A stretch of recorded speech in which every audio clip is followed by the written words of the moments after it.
काय सांगाल आपण म्हाडा संदर्भात काही आंदोलन केलं होतं, काय नेमका विषय आहे? हो, माझं आंदोलन चालू आहे 13 तारखेपासून। विषय हा आहे की म्हाडा बांद्रा पूर्व येथील जी इमारत आहे पुनर्रचना विभागाची, त्याच्यामध्ये जे एक जॉईंट सीओ आहेत उमेश वाघ, ह्या अधिकाऱ्याने लोकांना एवढं वेटीस धरलेलं आहे की जे मागितलेली अमाऊंट त्यांना मिळत नाही आणि ज्यांच्याकडून त्यांना पैसा पुरवला जातो त्यांनाच त्या रूम दिल्या जातात।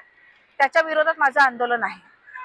काय नेमकं प्रकरण आहे? प्रकरण असं आहे की गेल्या 6 महिन्यापासून मी स्वतः प्रयत्न करते, पण त्या जी लोक 11 कुटुंब आहेत ती लोक जी माझ्याकडे आली की अर्चताई आम्हाला मदत करा, आम्ही गेल्या 20 वर्षापासून चपला झिजवतोय। म्हटलं काय प्रकरण आहे?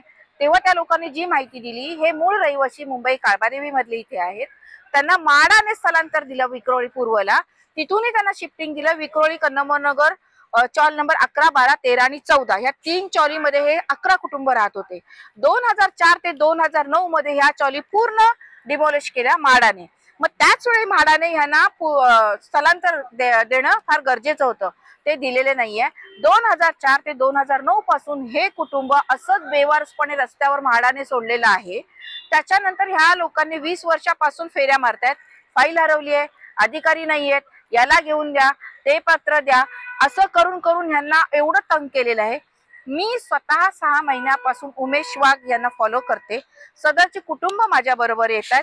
उमेश वाघ मी गेले की पळून जातात, मीटिंग आहे, वेळ नाहीये, साहेबांचा फोन आलाय, हे मला उत्तर असतात।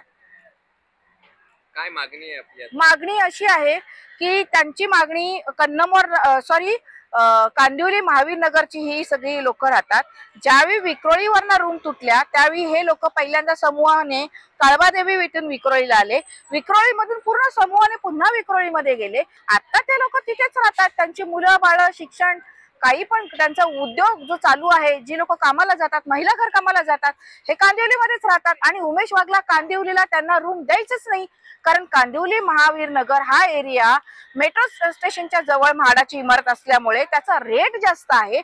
उमेश वाघचे रेट ठरलेले आहेत, ज्या एरियामध्ये तुम्हाला रूम पाहिजे, जो एजंट फाईल घेऊन जाईल तीच फाईल क्लिक होणार आणि एरिया वाईज यांचे रेट ठरलेले असतात।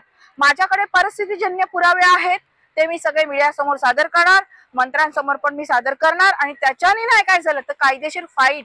अनेक रस्ते मला माहित आहेत आणि त्या रस्त्याचा मी अवलंब माझ्या बंधू भगिनींना मी आवाहन करणार की ह्याच्यामध्ये सामील व्हा आणि तुम्ही माझ्या लढ्यामध्ये मला मदत करा।